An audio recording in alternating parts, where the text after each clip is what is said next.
Hi, welcome to Gemini Star Spiritual Wellness. Thank you for joining me today. I'm excited that you're here with me, and I'm excited to do this video and be with you here today. As always, please always like and subscribe. Hit the like button on this video so it'll go out to other people that need to see it. And please subscribe so that you will get future videos as I put them out. So today we are doing the July 2025 astrological update. So we got pretty interesting month here coming up astrology wise in July. And we've got lots of retrograde planets going on, and we've got some big moves with Uranus this month. So we're going to go through it starting at the beginning of the month and go our way through. So let's go ahead and dive into it. So the first thing I want to talk about is July 4th. There's going to be a Neptune retrograde, and it's going to be in Aries. And Neptune can often like kind of have a dreamy, foggy type energy to it. So it could cause us to have kind of foggy brain at that time period and kind of give us like kind of foggy energy. But it's kind of I don't want to say some people say it's like the woo woo planet because it kind of brings on that dreamy type of energy for people. But it is going retrograde, which is very interesting. And also on July 4th, we have Venus enters into Gemini. And that is, Gemini is air energy, and it's definitely strong mental energy. So Gemini energy is very, air, but it's very strong. It's like it's intelligent energy, very mentally focused, but it also can help with creativity and staying active. So we could see some of that. And since it's Venus, it's, can be, tied into our love life. So definitely you could see a lot of mental energy about that and creativity about your love life during that time.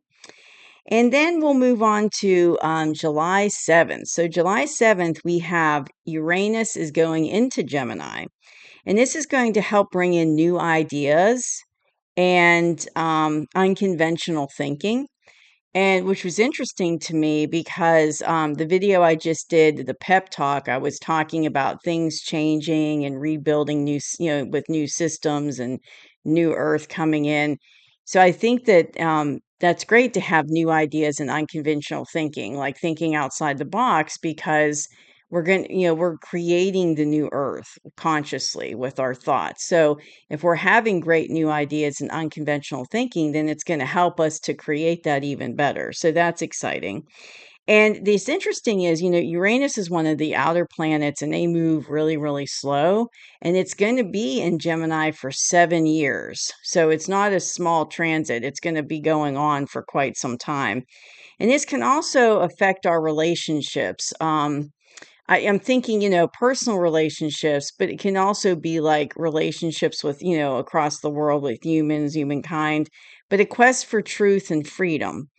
And also unexpected like connections and relationships could pop up too. So, that goes back to the ideas and new ideas and unconventional thinking, quest for truth and freedom. And I was saying in a previous video that I put out this week that, there's going to be a lot of disclosure going on, a lot of truth coming out that we didn't know about. So, this year and probably going into 26, 27. So it's interesting that that's something that Uranus and Gemini is going to help bring out.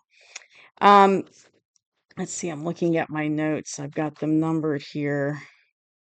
Okay, so July 10th, we've got a full moon in Capricorn.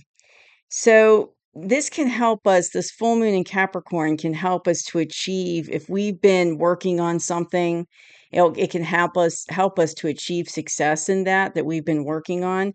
But if you have not been working on something, and and you haven't been passionate about something or putting work into it or energy into it, there could be setbacks. If you're kind of being, I guess, laissez-faire about it, and not putting a lot of energy into something, there could be setbacks in that situation. So I guess it just depends, on what you're working on, what you're not. So on July 13th, we have another retrograde planet. Saturn's going to go retrograde. And Saturn is intense energy, and it's intense because they talk about Saturn as kind of like the tough love planet, and it's like the planet of hard knocks, and it teaches you lessons, but it's not always gentle about when it teaches you lessons, hence the tough love title. So it can be, Saturn can be a little rough at times with teaching lessons, but it is an intense energy.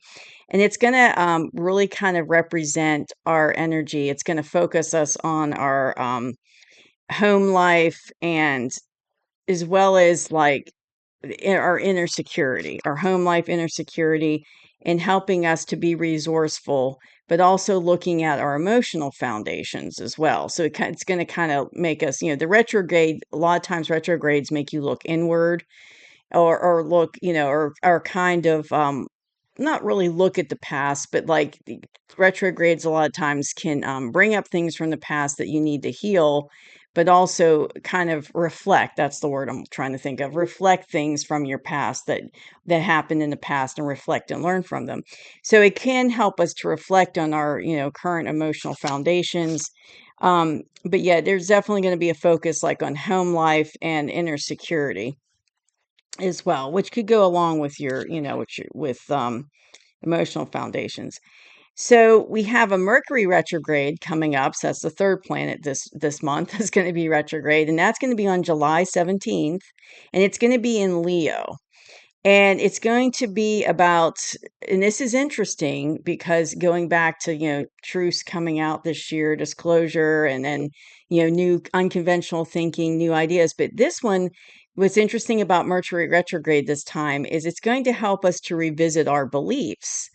And that's kind of going along to what I said in the earlier video that came out on Tuesday about revisiting our beliefs, because a lot of the beliefs that we've been raised with, or we grew up with, or we think we know, beliefs that we've been programmed to believe, are no longer going to be in alignment with where we're going. And so we have to, discard those old beliefs, and be open to changing, into new beliefs and accepting new information, and to make those changes. And that's not always easy. If you grew up, with certain belief system, and then you find out, that that's all incorrect, and you have to scrap all that belief system and rebuild a new belief system, that can be very stressful. And I think it is going to cause people anxiety and stress them out, because, it's going to be hard for them to let that go. But they have to. They're going to have to let it go, because a lot of these old belief systems that we have are no longer going to be relevant into where we're going. It's like they're outdated. We've outgrown them as a collective, and they're just going to be an anchor on us and hold us back. So we have to cut them loose. So this Mercury retrograde is going to help us to revisit what our beliefs are, and the changes that we need to make to them, or to let them go altogether. But it's also a good time for second chances. So you might see some, second chances and things that maybe you had a chance for something in the past. And I'm just going to use like personal relationship as an example, but maybe, you had a chance for a relationship with someone in the past, but it didn't manifest. It never, never came to anything. And this Mercury retrograde could bring in a second chance with that person. Or it could be a job situation. Maybe, you wanted a job at a certain place, and you thought, but it didn't work out. You didn't get the job. And now it's like it's coming back around in your life for a second chance. So that, that could very well be the case. Then on July 22nd, we go into Leo season. So definitely, deep into summer at that point. And with the sun going into Leo, it's going to help us to reconnect with old hobbies that maybe we've let go of, or loved ones that, we have lost connection with. But it's also a great time for like fun and vacations and romance and good times. So all the things you think about doing in the summertime, having fun with your friends, going out and enjoying the weather, going on vacation and having fun. So that's a good time. Leo season's a good time for that. So I am moving on. Let's see, there it is.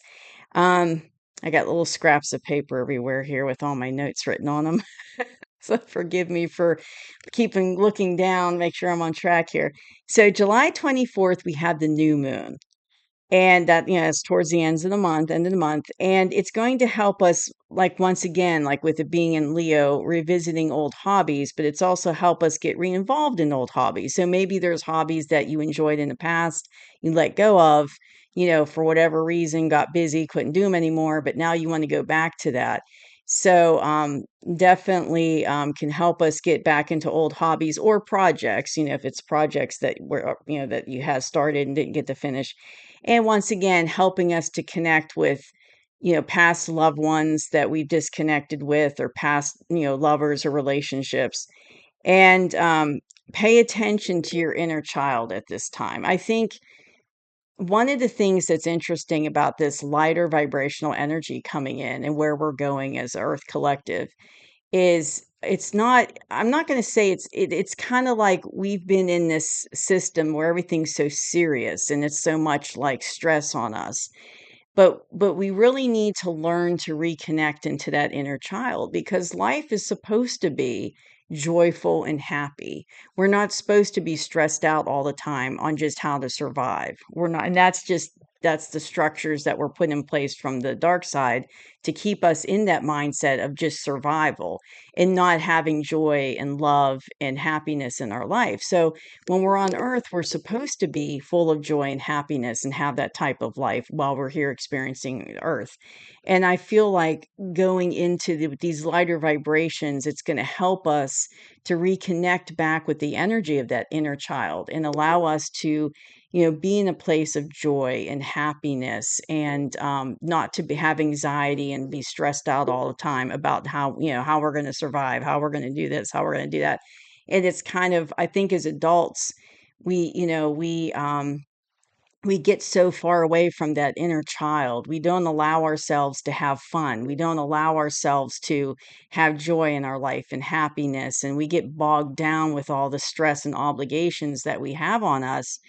And I think that's going to change, because those stresses of just surviving are going to start to go away, and life's going to get a lot easier on earth. And as that happens, that'll allow us to finally be able to live the way we should be living on earth, which is full of joy, love, and happiness, and not, be bogged down all the time with worry and fear, and just being stressed out about surviving. So I definitely see that changing, and I feel like we need to get back in touch with our inner child, because for a lot of us, we've neglected that for so long. We've neglected, we haven't lived in that type of high vibrational energy of love, joy, and happiness, for probably most of our adult lives, because we've been so, stressed with struggling and just trying to survive and have stress on us and obligation.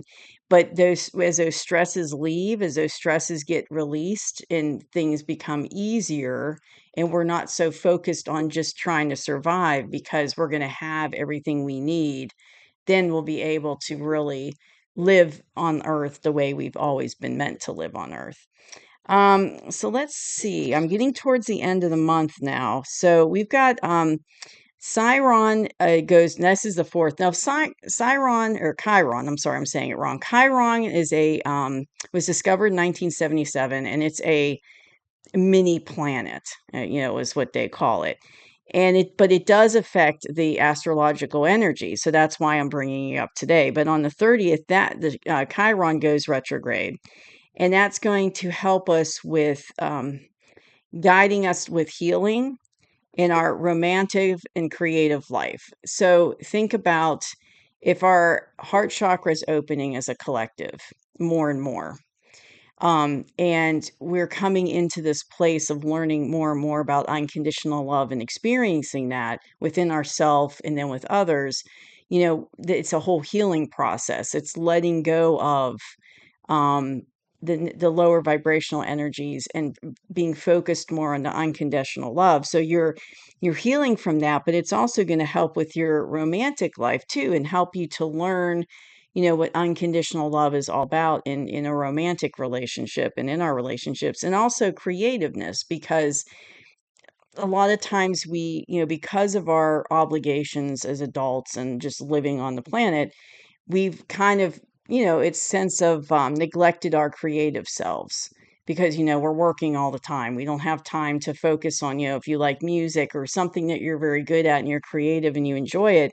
A lot of times we neglect it because we have obligations that we feel we need to take care of. But this can help us to get back into that creativity and back into our talents and skills and things that maybe we've neglected because we're focusing on obligations and and have neglected that. So it helps us to heal by getting more into that creative energy that we all have within us. And let's see, one more thing's happening on the 30th, and that would be Venus enters Cancer. So Venus, when it was in Gemini, was that air energy of creativity, staying active, and a lot of mental, energy. So when it goes into Cancer on July 30th, it's going to focus from that into importance of emotional connections. So it's kind of like that mental energy, thinking about it, being creative. Now it's like you're taking it to the emotional level and with your relationships, and it's going to be more emotional energy because Cancer is, it's a water sign and it's very emotional, and it's going to help us focus more on those emotional relationships in our life. So that is kind of a quick rundown of what's going on in July. I find it very interesting. We're going to have three or wait, is it three or four retrograde planets? If you include Chiron, I think it's four, but that's a lot. We got Mercury, yeah, four, because we got Neptune, Saturn, Mercury, and Chiron all in one month going retrograde. So that's really quite crazy to me. That's a lot of energy. So, but I think it's going to be a really interesting month, and we will see what happens, throughout the month. And I just like to do these astrological updates because the astrology definitely affects the energy that we're going through on the planet, and it's all interconnected. What's going on in the solar system, what's going on in the universe is affecting us, what's going on here on Earth, and everything's interconnected because everything's about energy. So that's why I like to do these, updates just to go over some of the things and transits and things that are going on with the planets and things are going on astrology wise for the month. So thank you for joining me today. Hope you enjoyed it, and I'll see you soon. Have a good day. Bye bye.